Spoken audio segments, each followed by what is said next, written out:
This part of the letter, it's a fundraiser letter. The Christians in Jerusalem, they are in bad shape, and Paul is receiving a collection on their behalf. Now, we know this letter by the name 2 Corinthians, and I am reading this morning from chapter 8.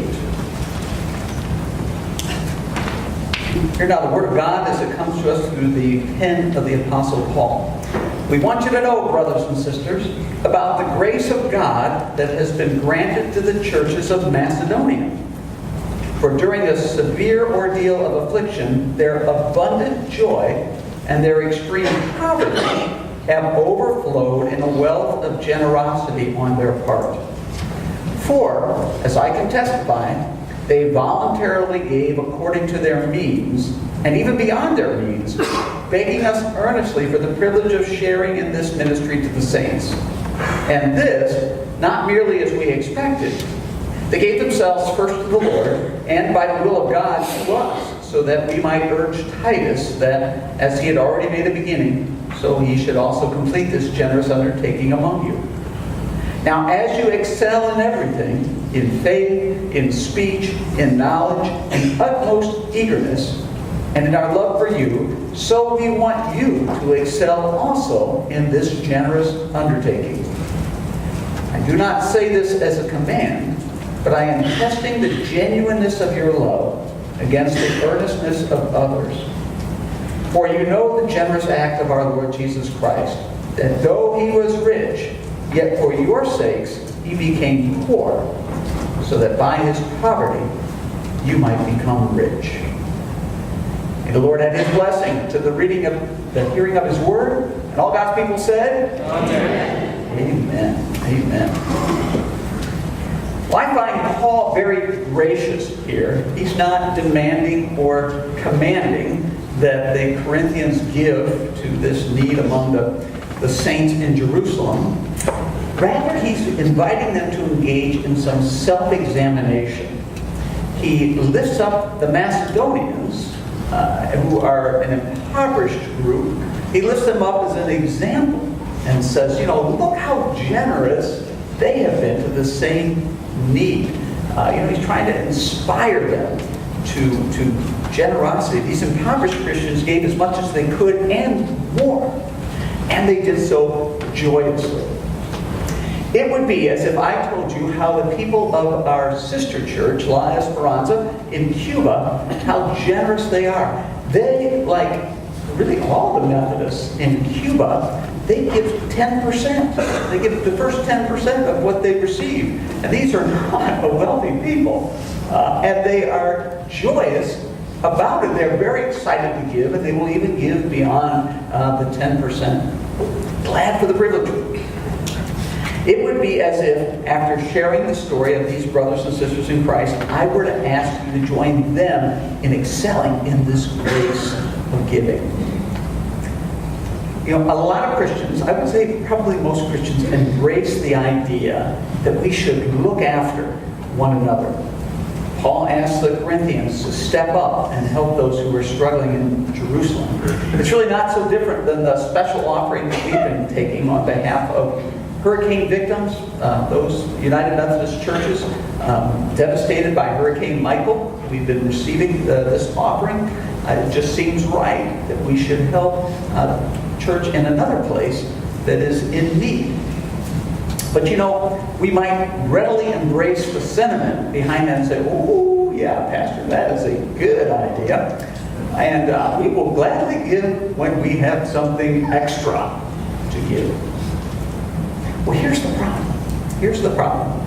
If we wait until we find ourselves with surplus, we may never share. Because we have bought into the thinking, this is very cultural, that we never have enough. It's always about having more. I went out to get the newspaper out of the driveway, and there, they always put something over the page you want to see, which is what's going on in the news. A big ad for Black Friday, it's like, oh, really? Give me a break. But that's so much what it's about. We want more because they know we're not just looking for stuff for other people. Maybe there's a deal for something I want.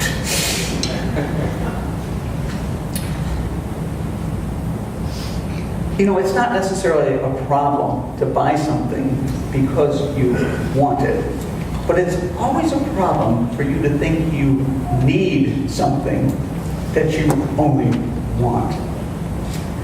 If you are spending all your money on real needs like food and shelter, plus the things you convince yourself that you need, you will never have extra to share.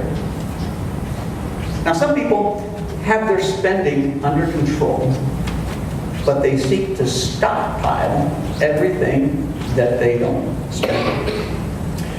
Earlier this year, I watched this movie, All the Money in the World. I don't know if any of you saw this movie or not. This was the story of J. Paul Getty. J. Paul Getty was named in 1957 the richest living American. He was a very wealthy man. He founded Getty Oil. Despite his vast wealth, Getty was famously frugal. The movie centers on the 1973 kidnapping of Getty's grandson, John Paul Getty III. This happened in Italy. And this Getty, he refused to pay the ransom. He refused to pay the ransom. His grandson was in captivity for 5 months. And the kidnappers were so desperate, like at one point they cut off his ear and mailed it in, you know.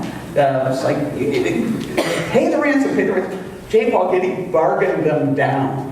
Yeah, he bargained. He said, I'm not going to pay a penny more than $2.2 million because that is what I can deduct on my taxes. Yeah, in fact, the negotiated amount was more than $2.2 million, so Getty lent the money to his son to be paid back that difference between the $2.2 million and the that is frugality on steroids. Right there, right there. When Getty died 3 years later, his net worth was $6 billion, which would be $26 billion in today's money. So 2.2 million, I did the math on this. 1% of his fortune, 1% of 6 billion is 60 million. And he had difficulty parting with even 2.2 million out of 60 million. So that means he struggled to part with 0.04% of his wealth. Not 4%, 0.04% to have his grandson back. For me, the most memorable line of the movie was the question that the family fixer, his name was Fletcher Chase, asked Getty. Fletcher asked him, what would it take to make you feel secure? And Getty's response, just classic, very much in keeping with his character, more. More. Well, there's so many traps when it comes to money and possessions. I've mentioned just two: spending everything that you get. The second trap is storing up everything that you don't spend. Now, I would describe myself as a student of personal finance, which, as it turns out, meshes nicely with my desire to be a faithful steward or manager of what God entrusts to me. Jill and I, we choose to give the first part of what we receive. For us, it's the first 10%. A tenth, a tithe, to use a Bible word. We choose to give that back to God. And we want the rest of what God entrusts to us to be enough to be able to feed, clothe our family. We got 3 teenagers in addition to us, and provide something maybe for their further education and something for our own retirement years. So, I read the money section of the newspaper. There's some good personal finance ideas in there. And I subscribe to Money Magazine. Now, I have to be very careful that this does not become for me idol magazine, IDOL, because it's so easy to make an idol out of wealth. Because a lot of these articles, I'm thinking, well, this is telling people how to get rich. And getting rich is not a good goal. There's plenty in the Bible that addresses that fact. Jesus says in Luke chapter 12, take care, be on your guard against all kinds of greed, for one's life does not consist in the abundance of possessions. You know, we would each do well to examine our money life you might begin by thinking about the most generous person that you know. Oftentimes when we compare ourselves to other people, we pick the lowest possible example that we can think of. Well, I know I'm a good person. I mean, look at me compared to Adolf Hitler. Well, what if we pick someone that would, kind of challenge us? Nobody ever compares themselves to Mother Teresa or Billy Graham, right? It's always some lesser example. So think of the most generous person that you know. This is kind of like after the example in Paul's letter, when he says, hey, Church at Corinth, consider the churches in Macedonia and their great generosity, even in their poverty. I often think of a woman named Mary Lil McClure, and Jill and our kids will remember Mary Lil quite well. She reached 100 years old while we were still serving in my previous church. She was in her early 90s. We began a capital campaign in our church. We were getting ready to build a church building. And so part of the program we used, we gathered the church in different groupings for dessert. It was a dessert gathering. We'd come and make the proposal. And I'll never forget this. Mary Lil, she, at one point, she points to her beautiful white hair and she says, do you see these curls? She said, you will not see these again for 3 years because I'm going to take the money that I spend on perm and I'm going to give it to this capital campaign. Now, what the people in the group didn't know, but I knew as her pastor, Mary Lil was supporting a partially disabled daughter in another state, and Mary Lil was faithfully giving on a week in and week out, and very generously so, to the mission of the church. She's kind of a role model and a challenge as I try to cultivate my own sense, my own generosity.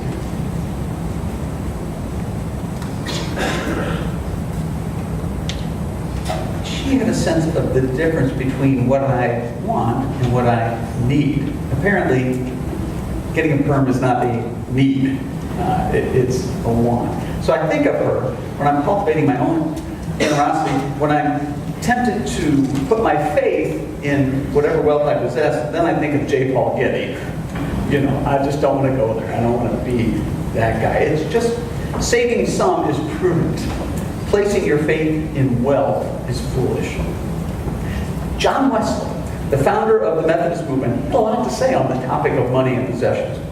Among his published sermons are messages with these titles: The Use of Money, On Riches, The Danger of Riches.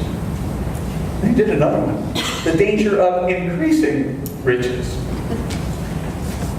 You may be familiar with his 3-point teaching on money. You put this up on the screens. Make all you can. This has the sense of being industrious. You work hard, make all you can. Save all you can, which is not stockpiling it. Save is in the sense of being thrifty.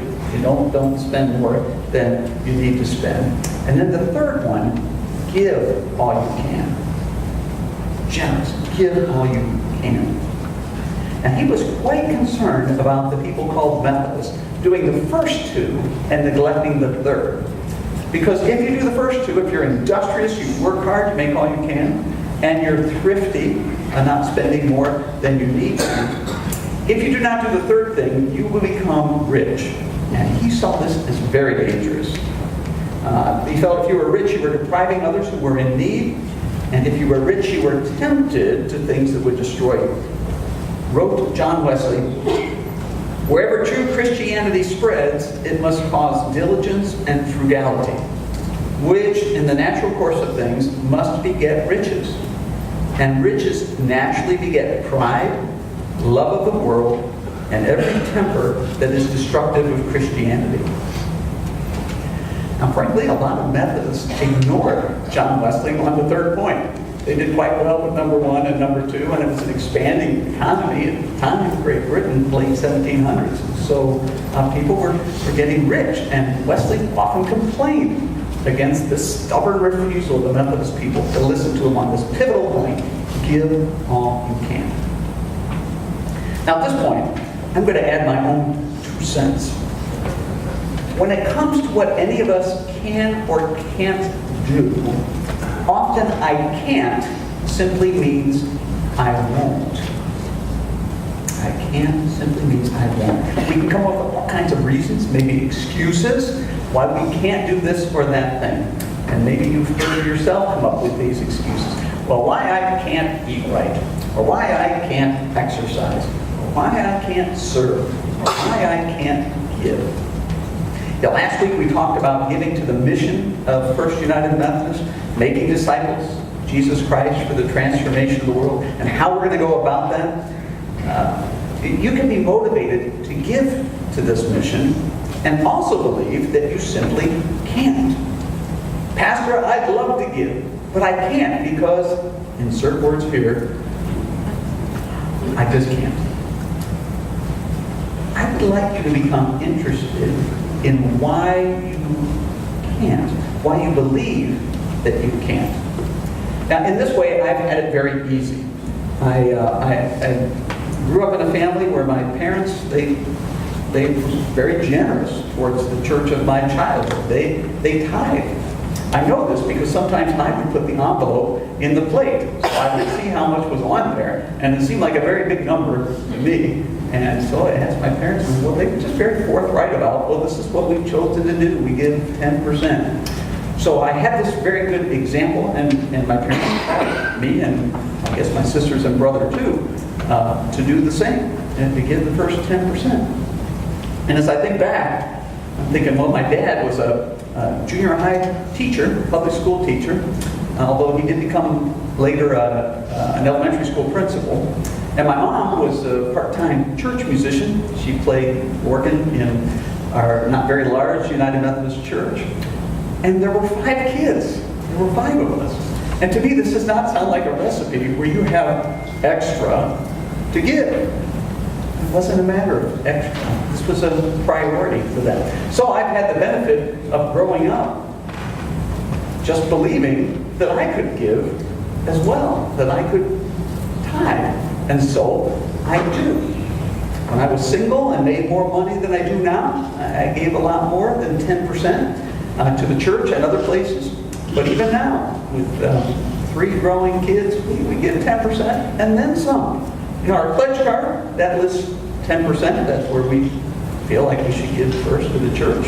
But then we give more as God moves us to the church and to other places as well. So, you see, I've got it easier than a lot of you because I already believe I can. And so I do. But what if you grew up with a different message? What if the message you got from your parents was, well, we never have enough money. There's never enough money. Or it takes all we have just to live. Or what if the message was, well, we love the church, but we can't consider doing anything more than putting a few bucks in the plate? Or what if your family of origin was, well, it is us first, and then whatever's left over goes to God?